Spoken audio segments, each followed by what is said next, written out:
اعوذ باللہ من الشیطان الرجیم بسم اللہ الرحمن الرحیم ثم قست قلوبكم من بعد ذلك فهي كالحجارة أو أشد قسوة وإن من الحجارة لما يتفجر منه الأنهار وإن منها لما يشقق فيخرج منه الماء وإن منها لما يهبط من خشية الله وما الله بغافل عما تعملون صدق اللہ العظیم۔ آئیے قرآن سمجھی کے تحت آج سورۃ البقرہ کی آیت 74 ہمارے زیر مطالعہ ہے۔ اس میں سب سے پہلے لفظ ثم پھر کے معنی میں گزشتہ اسباق میں اس کی وضاحت گزر چکی۔ اگلا لفظ ہے قست۔ یہ قسوت سے ہے۔ اردو ادب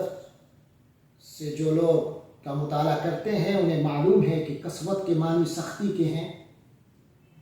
عربی میں فعل ماضی ہے قسا، یعنی وہ سخت ہو گیا، اور یقسو سخت ہوتا ہے، اور قسا سے مؤنث ہے قست،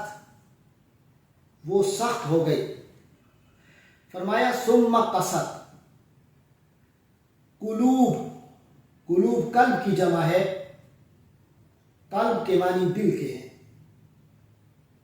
تو جمع ہو گئی قلوب، کم تم سب کے، قست قلوبکم تم لوگوں کے دل سخت ہو گئے، من بعد ذالک اس کے بعد، اس واقعے کے بعد، اس صورتحال کے بعد، اس حقیقت کو دیکھنے کے بعد۔ فہی کالحجارہ، فا کے معنی پس، تو نتیجتاً، ہی یہ بھی واحد مؤنث کی ضمیر ہے، منفصل علیحدہ ضمیر آتی ہے۔ ہی یعنی وہ دل جو ہے، کالحجارہ پتھروں کی طرح، کا کے معنی کی طرح، حجارہ حجر سے ہے، پہلے گزر چکا، تو حجارہ کے معنی پتھر، کالحجارہ پتھروں کی طرح، او کے معنی یا ہے، اشد شدید سے ہے، شدت سے ہے، تو شدید کے معنی سخت کے ہوتے ہیں، تو اشد کے معنی زیادہ شدید، تو اشد زیادہ شدید ہیں، قسوتاً سختی میں، او اشد قسوہ یا سختی میں اس سے بھی بڑھ کر، یعنی پتھروں سے بھی بڑھ کر۔ کیوں؟ وَإِنَّ اور یقیناً، من الحجارہ پتھروں میں سے ہوتے ہیں، لما وہ جو، یتفجر، یہ نیا لفظ ہے یتفجر، لیکن اس پہ ذرا غور کریں تو اس کی اصلی حروف ہے فا جیم را، اس کا روٹ ہے فا جیم را۔ اس سے ہماری اردو میں بھی لفظ استعمال ہوتا ہے فجر، نماز فجر، انفجار، تفجر، اس کے معنی پھٹنے کے ہوتے ہیں، تو صبح کی پو پھٹتی ہے تو اس کو فجر کہتے ہیں۔ تو یہ فعل ماضی ہے تفجر،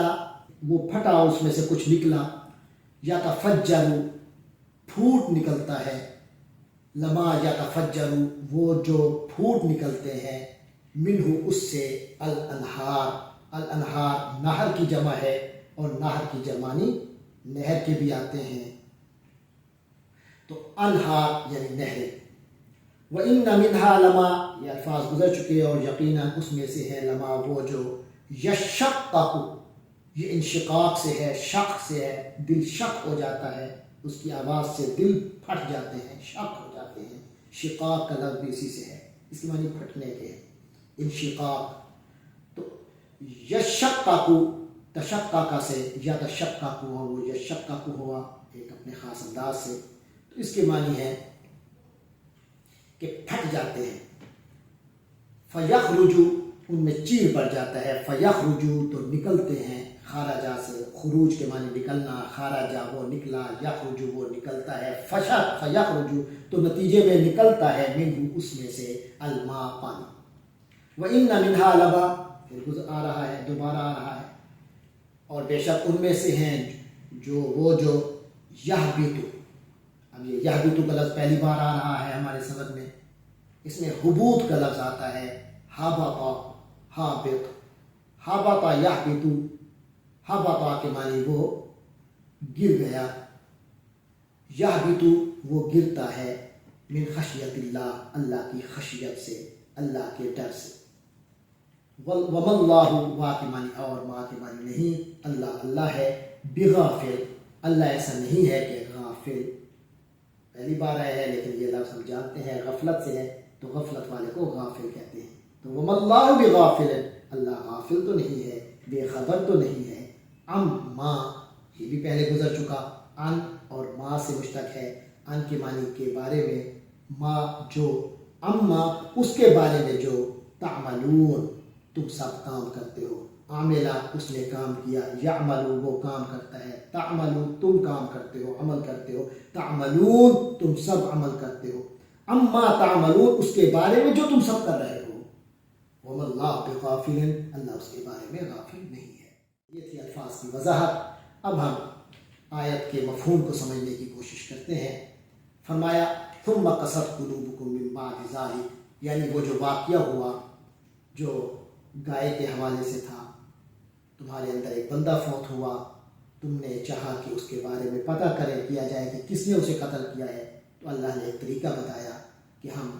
کیونکہ اختیار تو ہمارے پاس ہے کسی کو بھی زندہ کرنے کا، تو تمہیں یہ معجزہ دکھانے کا اللہ تبارک و تعالیٰ نے انتظام کیا۔ تو وہ یہ ہوا کہ حضرت موسیٰ علیہ السلام کے ہاتھوں یہ معجزہ رونما ہوا۔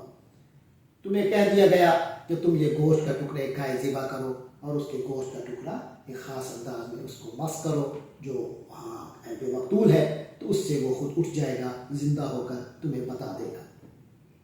تو یہ جو سارا واقعہ ہوا، اللہ کی قدرت کی نشانیاں تم نے دیکھی، تمہیں اللہ کی کبریائی کا یقین ہونا چاہیے تھا، اللہ کی قدرت پر یقین ہوتا، مرنے کے بعد دوبارہ زندہ ہونے کی حقیقت تمہارے سامنے آ گئی، تو اب تمہارے دل نرم پڑ جاتے اللہ کی قدرت دیکھ کر۔ لیکن ہوا کیا، ثُمَّ قَسَتْ قُلُوبُكُم مِّن بَعْدِ ذَلِكَ، تمہارے دل سخت پڑ گئے اس واقعے کے بعد۔ فَهِيَ كَالْحِجَارَةِ، تو یہ تو پتھروں کی طرح ہو گئے تمہارے دل، او اشد قسوہ، یا پھر وہ سختی میں پتھروں سے بھی بڑھ گئے، اس لیے کہ ان من الحجارۃ، کیونکہ کئی پتھر تو ایسے ہوتے ہیں لما یتفجر منہ الانہار، جن میں سے کئی نہریں نکل پڑتی ہیں، پھوٹ پڑتے ہیں، اور نہریں نکلتی ہیں، پانی برس پڑتا ہے ان سے۔ وَإِنَّ مِنْهَا، اور انہی پتھروں میں سے کچھ ایسے بھی ہوتے ہیں لما یشقق، جن میں چیر آ جاتا ہے، فَيَخْرُجُ مِنْهُ الْمَاءُ، تو پانی اس سے رستا ہے، کچھ نکلتا ہے۔ کئیوں سے تو نہریں نکل پڑتی ہیں، پھوٹ پڑتے ہیں، کئیوں میں سے یہ ہے کہ کچھ شگاف سا آ جاتا ہے، کچھ پانی اپنا رستہ بنا لیتا ہے۔ وَإِنَّ مِنْهَا لَمَا يَهْبِطُ مِنْ خَشْيَةِ اللَّهِ، جو پتھر کوئی اس لیول کے نہیں ہوتے، ان میں کچھ ایسے تو ہوتے ہیں جو اللہ کے خوف سے گر جاتے ہیں، ہل جاتے ہیں، اپنی جگہ سے لرز جاتے ہیں اللہ کی خشیت سے۔ لیکن تمہارے دل تو اتنے سخت ہو گئے ہیں کہ ٹس سے مس نہیں ہوتے، اللہ کی قدرت کی نشانیاں اپنے سر کی آنکھوں سے دیکھ رہے ہو، مگر پھر بھی تم ایسے ہو کہ اس میں سے ہیلے اور حجتیں نکالتے ہو، تعویلیں کرتے ہو۔ فرمایا وَمَا اللَّهُ بِغَافِلٍ عَمَّا تَعْمَلُونَ، جو کچھ تم لوگ کر رہے ہو یاد رکھو کہ اللہ اس سے بے خبر نہیں ہے، سب اللہ کے علم میں ہے، اور تمہارا اس پر حساب ہوگا، گرفت ہوگی۔ یہ ایک سوال پیدا ہوتا ہے کہ ایسا کیوں ہوتا ہے کہ انسان اللہ کی قدرت کی نشانیاں دیکھتا ہے مگر اس کا دل سخت ہو جاتا ہے؟ یہ ان قوموں کے ساتھ ہوتا ہے جو اللہ کے احکام میں حیل و حجت کرتے ہیں، جو احکام کے سامنے سر تسلیم خم کرنے کی بجائے ان میں منمانی تعویلیں شروع کر دیتے ہیں، ان میں منہ شگافیہ کرنا شروع کر دیتے ہیں۔ پھر ایک وقت آتا ہے کہ اللہ کی ذات کی وہ جو ہیبت ان کے دلوں پر ہونی چاہیے تھی وہ نہیں ہوتی، اور دل سخت ہو جاتے ہیں، اور یہ سخت سے سخت تر ہوتے جاتے ہیں، اور ان کا یہ مقام آ جاتا ہے سختی کا جو یہاں بیان ہوا ہے۔ اللہ تبارک و تعالی ہم سب کو دلوں کی نرمی عطا فرمائے، وہ نرمی جو کہ اللہ کے احکام سن کر جھک جائیں، اللہ کا نام آئے تو ان پر ایک ہیبت طاری ہو، خشیت طاری ہو۔ اللہ تبارک و تعالی ہم سب کے ساتھ کرم کا معاملہ فرمائے۔ وآخر دعوانا الحمدللہ رب العالمین۔